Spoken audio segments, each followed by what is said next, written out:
Hello दोस्तों, कैसे हो आप लोग। आई होप कि सब लोग बहुत अच्छे होंगे और सबकी पढ़ाई भी बहुत अच्छे से चल रही होगी। मैं प्रदीप झा आप सभी लोगों का एक बार फिर से आपके अपने यूट्यूब चैनल आदर्श पाठशाला पर स्वागत करता हूं। अभी हम लेकर आए हैं मैथ्स का वो क्वेश्चन जो कि 17 जुलाई को जो इसका यूपी ट्रिपल एससी का जो द्वारा एग्ज़ाम लिया गया था, और जो आप देख रहे हैं सप्लाई इंस्पेक्टर यूडी एलडीए का जो एग्ज़ाम हुआ था, उसमें जो मैथ्स के क्वेश्चन जो भी पूछा गया था वो एक्चुअली लेखपाल मेंस एग्जामिनेशन के लिए बहुत इंपॉर्टेंट है कि हो सकता है कि इसी में से कुछ क्वेश्चन सीधा सीधा आ जाए या इस तरह का क्वेश्चन आपको पूछ लिया जाए इस टाइप का। तो इसीलिए मैंने सोचा कि इसको आपको सारे क्वेश्चन को अच्छे से सॉल्व करके बता दूं। न सिर्फ क्वेश्चन सॉल्व करूंगा, साथ में इस कंसेप्ट भी क्लियर करूंगा, ताकि इस तरह के इस टाइप के क्वेश्चन अगर आता है फिर आपको कभी भी सॉल्व करने में प्रॉब्लम नहीं होगी। चलिए शुरू करते हैं। जैसे कि पहला क्वेश्चन आप देख रहे हैं कि बहुत सरल है, जो इसको करने की ज़रूरत है। चलिए ठीक है, कोई बात नहीं, कर ही लेते हैं इसको भी। देखिए पहला क्वेश्चन ये है कि 2 1/7 प्लस 4 1/3 प्लस 5 1/7 है ना। इसका एडिशन है, बहुत सरल है। ये पता है आपको कि इस तरह क्वेश्चन सभी लोग बहुत आराम से कर लेंगे। फिर भी मैं बता रहा हूँ, चूँकि ऐसे सबको क्या करना है आपको, ये जो होल नंबर है ना 2 है, यहाँ पे 4 है और ये 5 है ना। इसको पहले आप ऐड कर दीजिए तो ये कितना हो जाएगा, 2 4 6 हो गया, 4 2 6 5 11 हो गया। देखिए तो 11 यहाँ पे कहाँ पे है, तो ये तो आपका नंबर देखिए, ये पहले ही कट हो गया, ये आपका पहले ही कट हो गया, बचा 2 है ना, बचा 2 बच गया। इसमें एक 11 यहाँ पे, एक 11 यहाँ पे, इसी में से कोई 2 होगा, सबसे पहली बात। ठीक है, दूसरा देखिए फिर आपको 1/7 प्लस 1/3 प्लस 1/7 इसको ऐड करना है। ठीक, तो आपको देखते ही पता चल जाएगा कि 737 का जो एलसीएम होगा वो कितना होगा, डेट विल बी 21 होगा। तो आप देखिए मतलब यहाँ पे ये आ गया आपका कि ये तो अब 11 था है ना। अब यहाँ पे देखिए 11 होल हो जाएगा, ये नीचे 21 आएगा, नीचे 21 आएगा है ना। अब देखिए क्यों, क्योंकि इसको जब ऐड करेंगे तो इसका 21 होगा, जिसमें 21 नीचे है। देखिए इसमें 19 है, इसमें 21 है, ये नहीं होगा हमारा, ये हो गया। तो आप आधा अधूरा काम करके भी आंसर तक पहुंच सकते हैं। फिर भी इसको पूरा सॉल्व कर ले रहे हैं।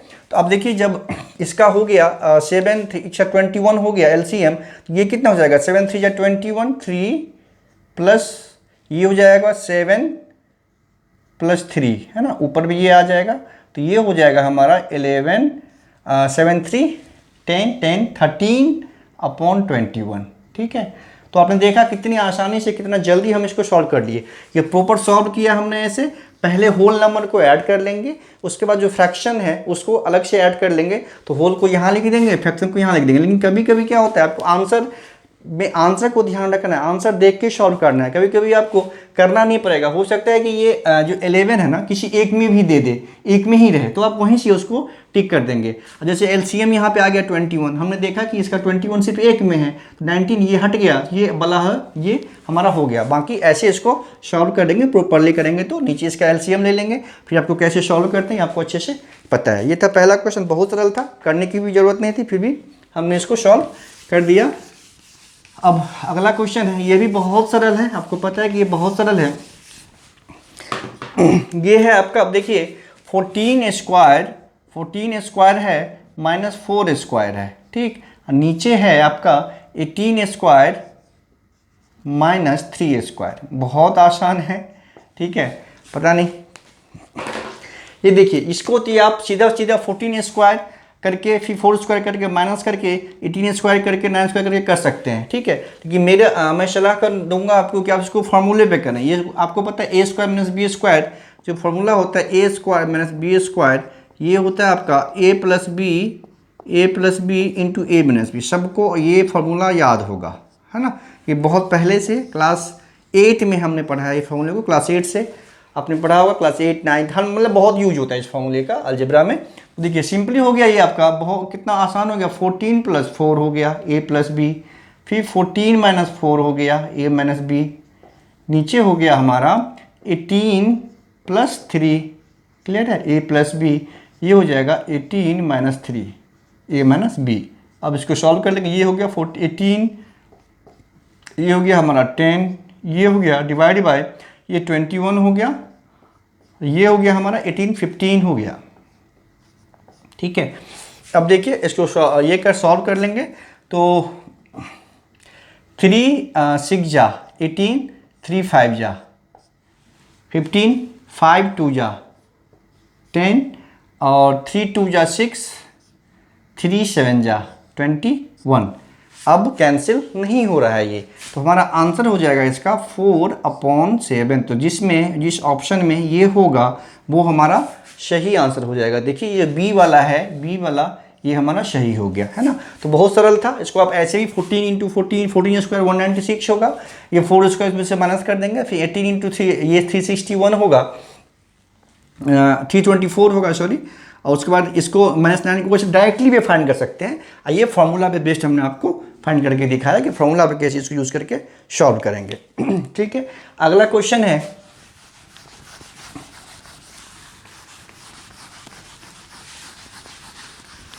देखिए, ये क्वेश्चन है आपका, बहुत सरल है ये भी। 1 सेकेंड जो है 1 घंटे का कितना दशमलव होता है। ठीक है, 1 सेकेंड जो है 1 घंटे का कितना दशमलव होता है। आपको पता है कि 1 सेकेंड ऊपर होगा और ये 1 घंटा जो है नीचे होगा। ठीक है, इसको बेसिकली हमको सॉल्व करना है कि कितना क्या आंसर आएगा, वही हमारा इसमें जो सॉल्व करेंगे वही हमारा आंसर हो जाएगा। अब देखिए, आपको पता है कि जब किसी भी मैथमेटिक्स में किसी भी क्वेश्चन को सॉल्व करते हैं, उसका जो यूनिट है ना, उसको हमेशा आप सेम लाते हैं हम लोग। कभी मीटर हो, सेंटीमीटर हो, टाइम का हो या डिस्टेंस का हो, किसी भी चीज़ का हो, तो हमें यूनिट हमेशा सेम लाना होता है। तो ये पूछ रहा है कि ये 1 सेकेंड जो है 1 घंटे का कितना हिस्सा है। तो 1 सेकेंड है तो एक तो रहने देते हैं। अब इसको जो है आवर को चेंज कर लेते हैं सेकेंड में। तो आपको पता है कि 1 आवर इक्वल टू 60 मिनट, फिर 1 मिनट इक्वल टू 60 सेकेंड होता है। तो 1 आवर इक्वल टू डायरेक्ट कर देंगे तो 60 × 60 करेंगे तो ये क्या हो जाएगा, हमारा सेकेंड हो जाएगा। ये हमारा सेकेंड हो जाएगा। अब ये हो गया हमारा 1/3600। ठीक है, ये हो गया 1/3600। अब देखिए इसी का जो डिवाइड करके जो आंसर आएगा ना, वही हमारा आंसर हो जाएगा। तो आप एक कोशिश कीजिए, देखिए अगर हम इससे डिवाइड करते हैं 1 से, है ना, तो पहले देखिए क्या करना होगा। यहाँ तो पॉइंट आएगा, एक जीरो आ गया। ठीक है, 10 हो गया, बहुत छोटा, एक जीरो हमने यहाँ लिया, अभी 100 हो गया, एक अभी भी छोटा है, एक जीरो और लिया, 1000 हो गया, ये अभी भी छोटा है इससे, है ना, एक जीरो और लेंगे, अब ये 10,000 हो गया। ठीक है, अब ये 10,000 हो गया।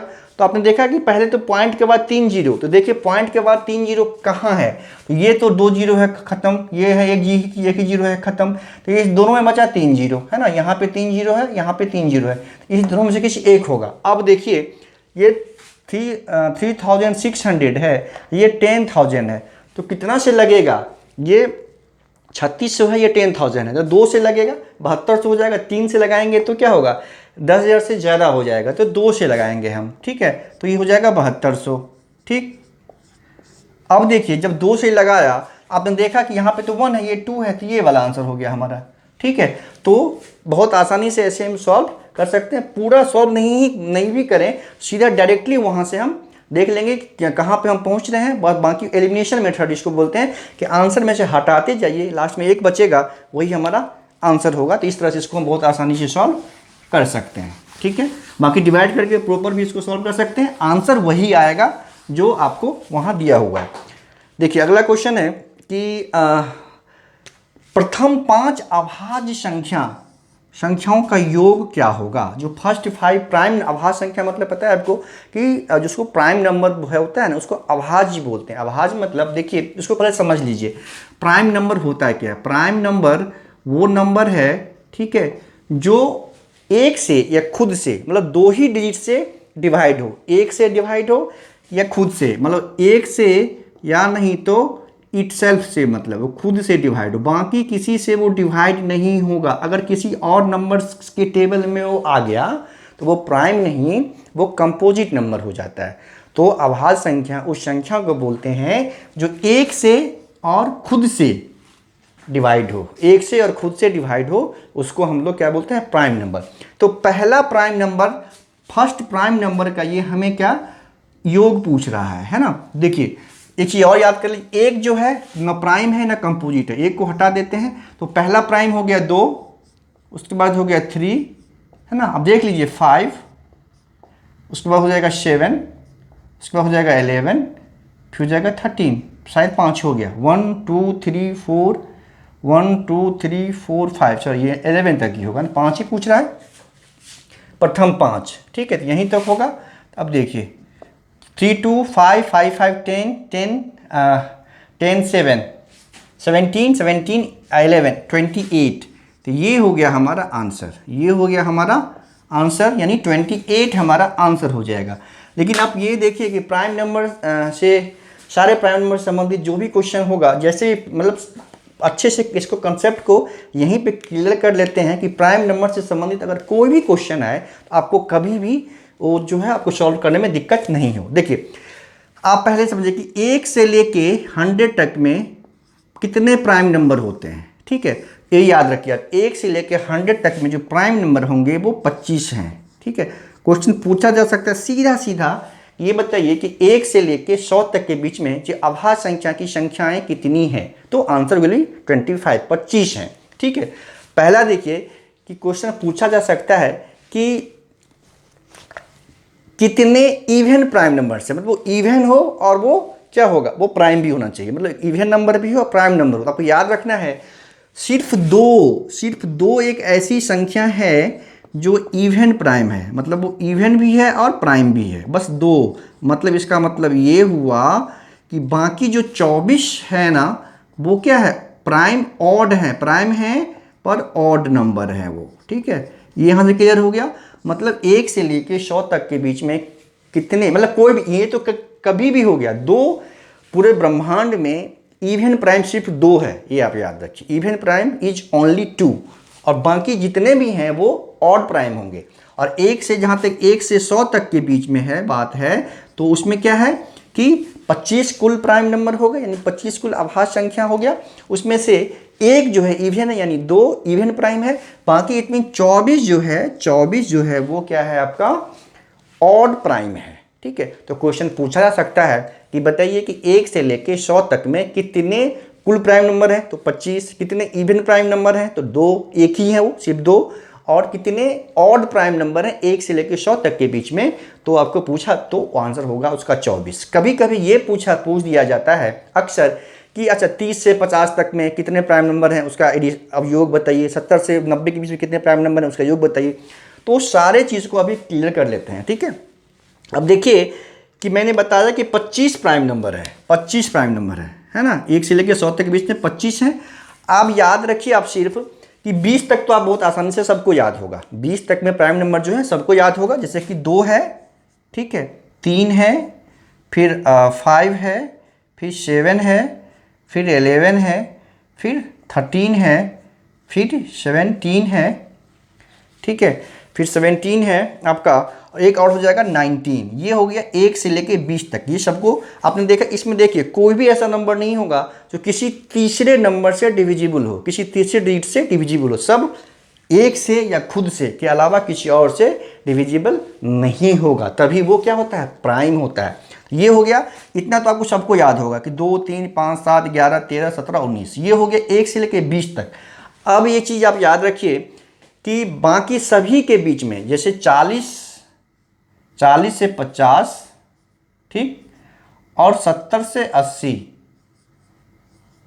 70 से 80 के बीच, इसके बीच में 3 प्राइम नंबर हैं और इसके बीच में 3 प्राइम नंबर हैं, और 90 से 100 के बीच में 1 प्राइम नंबर है, बस। बाकी जितने भी 10 का जो गैप है उसमें 2 प्राइम नंबर हैं सभी के बीच में, अभी सभी हम बताएंगे। तो आपको याद रखना है कि ये 40 से 50 है ना, 40 से 50 और 70 से 80 के बीच में 3 प्राइम नंबर हैं। अब बाकी के बीच में जितने भी 10 के गैप हैं, जैसे 30 से 40, 40 से 50 में तो 3 हो गए, 50 से 60, 60 से 70, तो उसमें 2 हैं, और लास्ट वाले में 90s में जो है उसमें सिर्फ 1 प्राइम नंबर है। तो देखिए 19 हो गया। अब देखिए 20 से 20 तक 19, 21 तो है नहीं, देखिए 23 हो गया, इधर ये 29 हो गया। मतलब ये जो हो गया आपका 20 से लेके 23 तक में, सॉरी 30 तक में सिर्फ 2 प्राइम नंबर है। यही मेरा कहने का मतलब था कि बाकी सभी में 2 हैं, ठीक है। 40 से 50 और 70 से 80 के बीच में 3 है, अभी वो क्लियर हो जाएगा। ठीक है, 29 हो गया। 29 के बाद देखिए 31 होगा अगला, फिर 31 है, फिर आपका 37 है, 37 होगा। ठीक, अब 40 से 50 के बीच में देखिए 41 हो गया, 43 हो गया, 47 हो गया, है ना। ये 40 से 50 के बीच में हो गया। फिर 50 से 60 के बीच में आप देखिए ये हो गया आपका 53 और 59। क्लियर है, इसमें भी दो ही है, 53 और 59 जो है इसमें है। फिर 60 से 70 के बीच में देखिए 61 हो जाएगा आपका, 61 हो जाएगा। उसके बाद जो है एक ही और बच होगा, वो 67 होगा, 67 होगा। ठीक, फिर 70 से 80 के बीच में मैंने बताया कि 3 होता है, तो देखिए 71, 73, 79, ये 3 होता है 70 से 80 के बीच में। ये आपको याद रखना है, 71, 73 और 79। फिर 80 से 90 के बीच में 2 होगा, वो कौन सा होगा, 83 एंड 87 होगा, वो होगा हमारा 83 होगा, 87 नहीं होगा, तो 3 के टेबल में आ जाता है, वो 89 हो जाएगा। 87 जो होता है वो 3 के टेबल में आ जाता है। ठीक है, तो ये हो जाएगा आपका 89 हो गया। और 90 और 100 के बीच सिर्फ एक है, दैट इज़ वो हमारा हो गया, आपको पता है कि वो है हमारा 97, वो 97 है। तो कुल देखिए 1 2 3 4 5 6 7 8 9 10 11 12 13 14 15 16 17 18 19 20 21 22 23 24 25, इस तरह से ये आपको याद रखना पड़ेगा। बहुत क्वेश्चन आते हैं। अभी भी देखिए इसमें एक और क्वेश्चन है, 2 क्वेश्चन सिर्फ इसी से पूछा गया, मैं उसको आपको सॉल्व कर देता हूँ। पहले देखिए छठा जो क्वेश्चन है, ये क्वेश्चन पूछा गया है कि 10 और 40 के बीच में सभी अभाज्य संख्याओं का औसत ज्ञात कीजिए। एवरेज ज्ञात करना है इसमें योग नहीं पूछा हुआ है, इसमें एवरेज। तो 10 और 40 के बीच में जो अभाज्य संख्याएं हैं उसका एवरेज पता करना है हमें। तो आपको पता होना चाहिए 10 और 40। देखिए 10 और 40 में क्या आंसर होगा, जैसे 11 हो गया, 13, 17, 19, 23, 29, 31 और 37, ये इतने हो गए। इस सब को ऐड कर देंगे ना, जैसे 11 plus 13 plus 17 plus 19 plus 23 plus 29, ये हो गया, प्लस 31 प्लस 37। इसको ऐड कर देंगे और डिवाइड कर देंगे इसको, जितने नंबर हैं, कितने हैं, 1 2 3 4 5 6 7 8 से इसको डिवाइड कर देंगे। ये जो आंसर होगा वही हमारा आंसर होगा, सॉल्यूशन हो जाएगा। तो ये देखिए इसी 10 में से 2 पूछ लिया गया। तो लेखपाल के मुख्य परीक्षा होने वाला है उसमें भी इसमें से क्वेश्चन पूछे जाने की संभावना बहुत अधिक है। तो ये जितने भी प्राइम नंबर हैं एग्जैक्टली आपको याद होना चाहिए, एटलीस्ट 1 से लेके 100 तक में। इसमें से आपको अगर याद रहेगा तो बहुत आसानी से आप समझिए कि 2-3 क्वेश्चन अगर आ जाएगा तो कितना जल्दी आप सॉल्व कर सकते हैं। इसको याद कर लीजिए। यही है कि आपको याद रखना है 1 से 100 तक बीच में 25 है, सिर्फ 2 एक ऐसा इवन प्राइम है, सिर्फ 2 ही है, एक ही इवन प्राइम है, वो 2 है। बाकी 1 से लेकर 100 तक बीच में 24 जो है आपका ऑड प्राइम है, 40 एंड 50 के बीच में 3 और 70 से 80 के बीच में 3 प्राइम नंबर है। बाकी में 20 के बाद की बात बताओ, 20 तक तो आपको याद होगा, ठीक है। उसके अलावे आगे जो 10-10 का गैप है मैं उसके बारे में बात कर रहा हूँ। और 90 से 100 के बीच में सिर्फ एक 97 है। तो कुल इस तरह से 25 हो गया। ये आपको एकदम गेट बाय हार्ट होना चाहिए, ठीक है। तो क्वेश्चन बहुत आसानी से आप सॉल्व कर सकते हैं। ये तो आप सॉल्व कर ही लेंगे, सबको ऐड करके डिवाइड बाय 8 करेंगे, हमारा जो आंसर आएगा वो आ जाएगा, ठीक है। अगला देखिए सम है,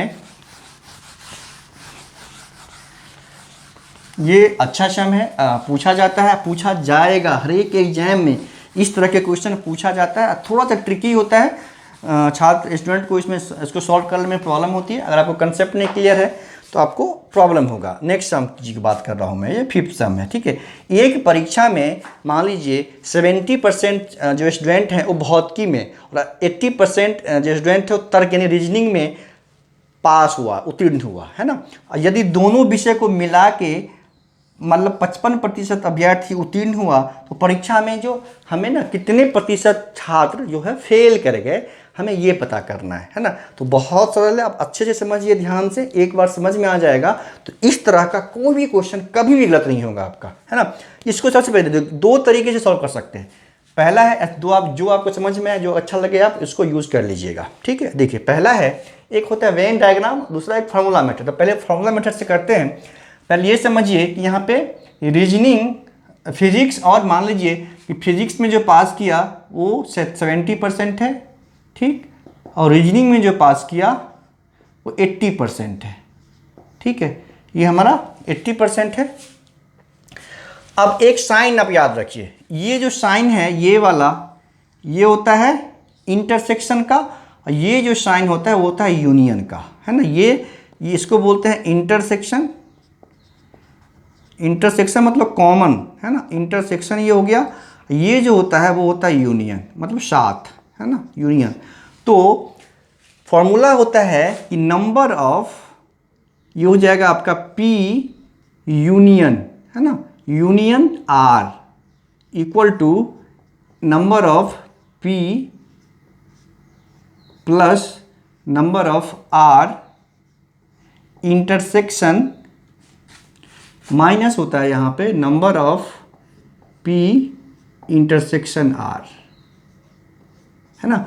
मतलब अगर कुछ भी हो, जैसे A, number of A union B, union मतलब क्या, टोटल हो गया, कुल, वो कुल कितना है वो पता करना, ये इसका सिंबल, ये मतलब टोटल। ये हो गया नंबर ऑफ एक इंडिविजुअल का, ये दूसरे इंडिविजुअल का, ये दोनों को मिला के number of A intersection B मतलब कॉमन। तो यहाँ पे देखिए आपको क्या क्या पता है हमें, एंड ये पता है 70, है ना, 70, ये पता है हमारा 80, है ना, ये पता है 55, यही पता है 55 ना। ये फिजिक्स और रीजनिंग का दोनों में जो सफल हुआ वो संख्या है, तो ये इंटरसेक्शन वाला है मतलब कॉमन। ये हो गया कुल, ये P और R मिला के एक साथ जो होगा वो कुल हो गया, टोटल हो गया, है ना। ये देखिए ये कितना हो गया, 150 माइनस 55, तो ये हो गया हमारा 95। मतलब 95 जो है वो क्या हुआ, कुल जो है सफल छात्रों की संख्या हुई। 95 किसका आया, कुल सफल छात्र, यानी कुल उत्तीर्ण छात्र जो है वो 95% हो गया। तो फेल कितना हो गया आपको पता है, बहुत आसानी से पता चल जाएगा। 100 टोटल होता है, 95% पास है, तो 5% क्या हो गया, फेल हो गया। इसका आंसर हो जाएगा, इसका आंसर गिवन होगा ऑप्शन में, मैंने यहाँ पे लिखा नहीं है, इसका आंसर होगा 5% आंसर होगा। ये तो फॉर्मूला से हुआ। कैसे कि जब दो नंबर दिया हुआ हो, कुछ कॉमन हो, तो टोटल जो यानी कुल होता है वो होता है पहला का नंबर प्लस दूसरा का नंबर, माइनस कर लेते हैं उसको जो कॉमन है उसको, है ना, वो हो गया तो कुल निकल जाएगा। तो ये कुल 5 छात्रों की संख्या निकल गई। तो कुल फेल कितना है, टोटल परसेंटेज 100 होता है। अगर सफल छात्रों की संख्या 95% है तो असफल क्या होगा, 5%। क्लियर है, ये फॉर्मूला मेथड था। अब देखिए ये अब वेन डायग्राम मेथड, जो ये भी आसान है, दूसरा वाला भी आसान है, जो आपको अच्छा लगे आप किसी एक को फॉलो करना है, आपको दोनों को फॉलो मत करिएगा, नहीं तो कंफ्यूज हो जाइएगा। किसी एक को आप फॉलो कर सकते हैं। वेन डायग्राम भी आसान है, ठीक है। अब देखिए वेन डायग्राम जैसे सॉल्व करते हैं, ये मान लीजिए फिजिक्स वालों की संख्या है, ठीक है, जो फिजिक्स में पास किया, और ये मान लीजिए आपका रीजनिंग वालों की संख्या है, तर्क वालों का, है ना, ये R वाला हो गया। चूंकि ये कॉमन हमने इसीलिए लिया कि उसमें दिया हुआ है कि कुछ विद्यार्थी ऐसे हैं कि दोनों में सफल होते हैं, है ना, दोनों में सफल है, तो ये है ना कि दोनों विषय में 55% अभ्यर्थी उत्तीर्ण हुए, ठीक है। तो दोनों देखिए, ये जो दोनों है ना वो हो गया 55%, क्लियर है, ये दोनों हो गया, ये कॉमन वाला एरिया हो गया 55%, ठीक। तो अब देखिए, अब ये फिजिक्स, ये P जो है, P में तो ये कॉमन वाला भी आ गया, P में ये तो समाहित है ना, तो P कितना है, P टोटल है हमारा 70 है, 70। तो P जो ये जो रेस्ट हिस्सा होगा वो सिर्फ कितना होगा, 70 है, ये 20 ही होगा, याद रखिए, है ना, क्योंकि जब ये 15 होगा, 70 है तो ये 15 सिर्फ होगा। कॉमन वाला 70 में से ये माइनस कर देंगे, क्यों, क्योंकि ये कॉमन तो इसमें भी देखिए। अब ये टोटल क्या हो गया, ये टोटल हो जाएगा हमारा 15 प्लस 55, ये इसमें भी है और ये इसमें भी है, दोनों में कॉमन है, तो 15 प्लस 55 ये 70 हो जाएगा। उसी तरह से इसमें कितना 80 है, तो ये कितना हो जाएगा आपका 25 हो जाएगा, 25% हो गया, क्लियर है। ये 25 हो गया, ऐसे निकालना होता है, ये कॉमन है तो 55 प्लस 25 80। तो ये हो गया सिर्फ, ये हो गया सिर्फ फिजिक्स में पास, ये हो गया सिर्फ रीजनिंग में। अगर पूछेगा आपको कि सिर्फ नंबर ऑफ कैंडिडेट्स कितने पास हुए सिर्फ फिजिक्स में, ओनली इन फिजिक्स, तो 15%। कितने पास हुए सिर्फ तर्क में, तो सिर्फ ओनली लिखा रहेगा, तो ओनली का आंसर हो जाएगा 25%। ठीक है, ये हो गया। तो अब देखिए कुल पास कितना हो गया, कुल पास हो गया ये 15 सिर्फ फिजिक्स में, 25 सिर्फ रीजनिंग में, तो 25 + 15 40, और ये दोनों मिला के तो 40 + 55 ये हो गया 95, है ना। 95% हो गया कुल पास।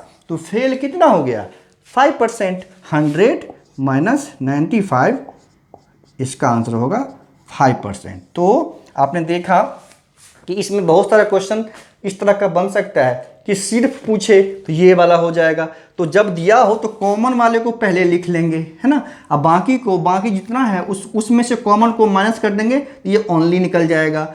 फिर इसमें से टोटल में से कॉमन को माइनस कर देंगे, ये ओनली निकल जाएगा। तो ऐसे बनाते हैं हम वेन डायग्राम पे बेस्ड। आपको जो समझ में आए अच्छे से आप फॉलो कीजिए उसको। आई थिंक अच्छे से ये इस तरह के क्वेश्चन अब गलत आप लोग नहीं करेंगे।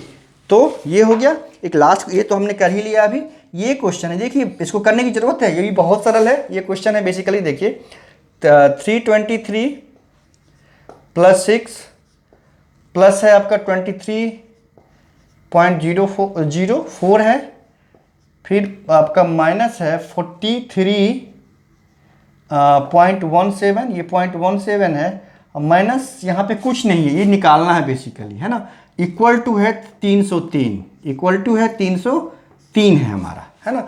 तो देखिए बस कितना सरल है, ये हमको पता करना है ये वाला, है ना। अगर हम इसको x ले लें, इस वाले को x ले लेते हैं, तो प्लस वाला को ऐड कर लेंगे पहले, ये देखिए साथ में ऐड कर लेंगे। ये यहाँ इसका कितना हो जाएगा, ये 60 हो गया, ये यहाँ पे 60 है, ये हो गया आपका 4 हो गया, ये 6 हो गया, ये हो गया 3 हो गया, फिर आपका 2 4 हो गया, और ये 3 हो गया, 346 ये हो गया। इसमें से 43.17 जो है माइनस कर लेंगे, है ना। अब फिर यहाँ पे हमारा -x है इक्वल टू 303 हो गया, है ना। 303 हो गया। अब देखिए फिर इसको माइनस कर लेंगे यहाँ से, तो 4 में से ये 4 में से 14 हो गया, 14 में से इसको यहीं पे कर लेते हैं, 346.64 - 43.17, है ना। कि 14 में से 7 गया 7 हो गया, ये बच गया आपका 5 में से 1 गया 4 हो गया, फिर आपका ये बचा ठीक है 6 में से 3, फिर ये तो 0 हो गया हमारा, ठीक है, ये हमारा 3 हो गया। देखिए 303 बचा, ये 303 बचा। तो आप देखिए तो ये हो गया हमारा 303.47, ठीक है। ये माइनस इधर ले आएंगे, 303 हो गया तो इक्वल टू x हो गया, तो कितना हो गया ये 0.47 जो होगा वो x का वैल्यू आ गया। क्लियर है। तो ये बहुत सरल था, बस इसको ये एडिशन था, इसको बनाने की जरूरत नहीं थी, आप लोग वैसे भी तो सॉल्व कर लेते। क्योंकि हम इसको कर रहे थे तो सोच इसको भी बताना जरूरी था। एक बार इसको चेक कर लें, 323 है, 23 है, 346 हो गया, 346.64 ही है ना, 6 ही है, हाँ ठीक है, ये 64 हो गया, 64 माइनस ये हो गया, तो आपका 57, हाँ ठीक है, ये 0.47 जो है इसका आंसर हो जाएगा। क्लियर है। तो बहुत आसानी से अब जो है इसमें DI बेस्ड क्वेश्चन है, 3 क्वेश्चन है, उसको भी अभी कर लेते हैं। आपको पता है कि 10 क्वेश्चन पूछा गया था, अभी 7 हमने किया, 3 DI बेस्ड। चलिए DI वाला क्वेश्चन कर लेते हैं।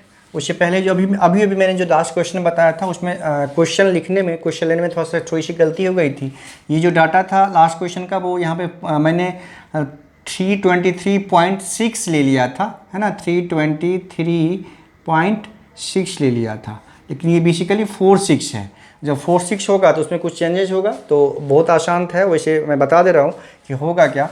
तो इसको पहले ऐड कर लेंगे, उसके बाद से आंसर अलग आ गया था। जो ही अगर ये ले लिया था हमने तो डेफिनेटली आंसर अलग आ जाएगा, शायद 0.47 आया था, तो इसमें कुछ और आंसर आ जाएगा।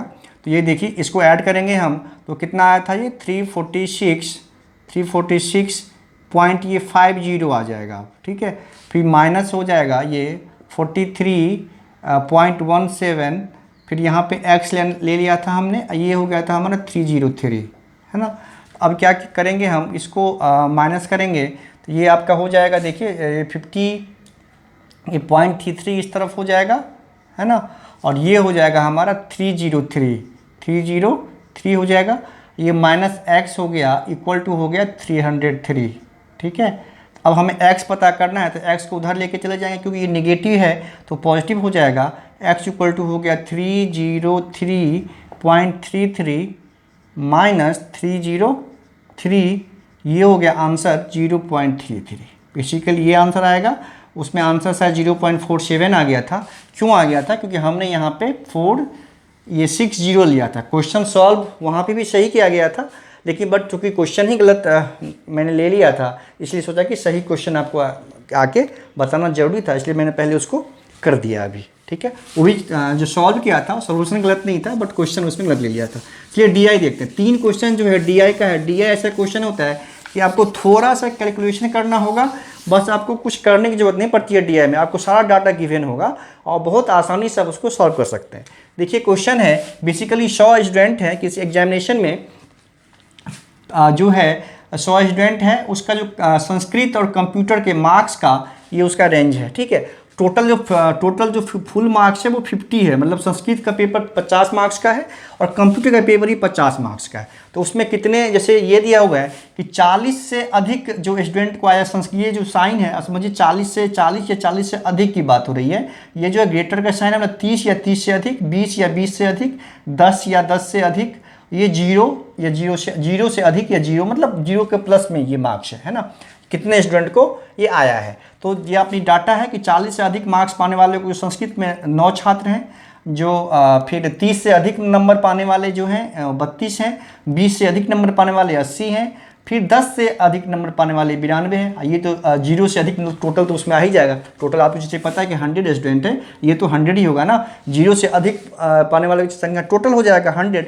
उसे ये कंप्यूटर का जो है ये डाटा है, ये एवरेज है, औसत कुल का डाटा है ये, है ना। ये एवरेज जो है आपका औसत कुल का डाटा, एग्रीगेट जो है एवरेज, और ये टोटल का डाटा है। तो हम पहला क्वेश्चन देखिए, यदि संस्कृत में उच्च अध्ययन के लिए कम से कम 60% मार्क्स लाना अनिवार्य है, मतलब जो छात्र संस्कृत में 60% से अधिक मार्क्स लाएगा वही हायर एजुकेशन के लिए एलिजिबल होगा, वही जो है जो उसके लिए वो पात्र होगा। तो हमें ये बताना है कि संस्कृत में उच्च अध्ययन के लिए कितने छात्र पात्र होंगे, कितने स्टूडेंट जो हैं संस्कृत के में हायर एजुकेशन के लिए एलिजिबल होंगे, ठीक है। तो कंडीशन देखिए, 60% मार्क्स चाहिए, 60% मार्क्स, 60% मतलब 100 में 60, 100 में 60, चूँकि यहाँ पे 50 ही मार्क्स का पेपर है ना। तो इसमें 50, इसका 60% क्या हो जाएगा, 60% ऑफ 50 पता है आपको कि 100 में 60, तो 50 में क्या होगा 30, ये हो जाएगा 30, ठीक है। तो मतलब संस्कृत में वैसे स्टूडेंट जिसको 30 से अधिक मार्क्स आएगा ना, वो क्या होगा, हायर एजुकेशन के लिए एलिजिबल होगा, वहीं हायर एजुकेशन करने के लिए पात्र होगा। तो आप देखना है डाटा पाइए, 30 से अधिक संस्कृत में चाहिए, 30 से अधिक संस्कृत में। अब देखिए 30 वाला ये डाटा है, तो 30 से अधिक कितने स्टूडेंट को मार्क्स आया है, 32 को, 32 को, तो पहला आंसर हो जाएगा 32। कितना आसान है, समझ में आया।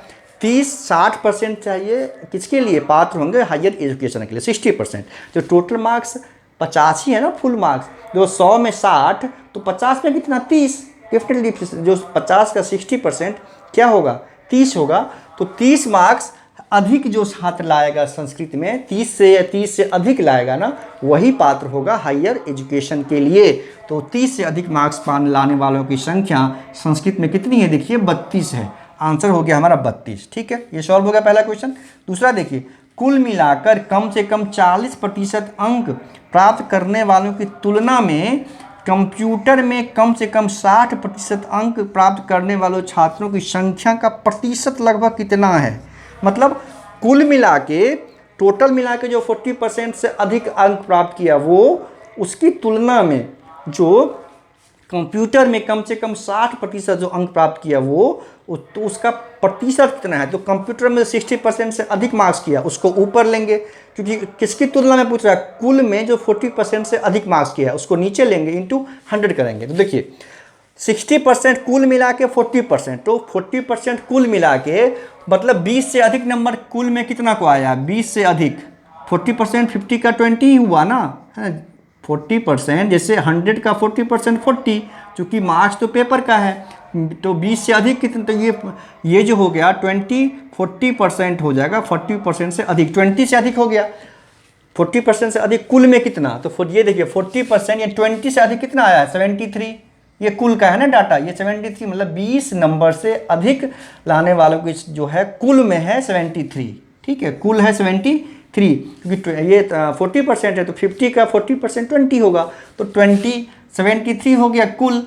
फिर दूसरा डाटा क्या है, कंप्यूटर में कम से कम 60%, तो 60% मतलब 30 मार्क्स है ना, 60% मतलब 30, कंप्यूटर में 30% कितना लाया, 30 से अधिक मार्क्स कितना लाया, 21 लाया है ना, तो इसका आंसर हो जाएगा हमारा 21/73 गुने 100, ये आपका कैलकुलेशन करके आ रहा है 28.76। ये देखिए पूछ ही रहा है लगभग में, इसीलिए पूछ रहा है लगभग में, तो आंसर 29 हो जाएगा।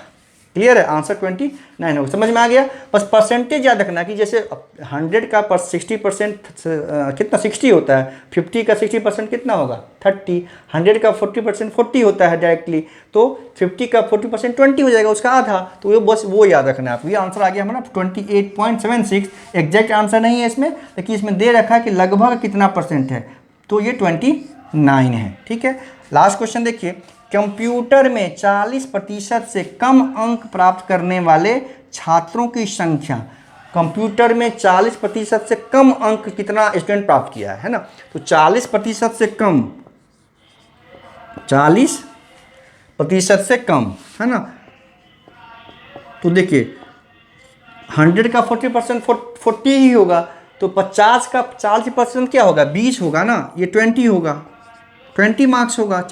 50 का जो 40% हम फाइंड करेंगे तो 20 मार्क्स, तो 20 मार्क्स से कम जो है संस्कृत में कितने, संस्कृत ही पूछ रहा है कंप्यूटर में, सॉरी 20 मार्क्स से कम कंप्यूटर में कितने बच्चों को आया है, 20 मार्क्स से कम कितने बच्चों को आया है। देखिए 20 मार्क्स से कम, ये देखिए कंप्यूटर का ये टेबल है, ये 20, ये जो डाटा है हमारा, ये जो डाटा है 66 स्टूडेंट का और 20 से अधिक वालों का है ना, 20 से अधिक वालों का क्या है, 20 से अधिक मार्क्स का क्या है, 20 से अधिक कितना स्टूडेंट लाया है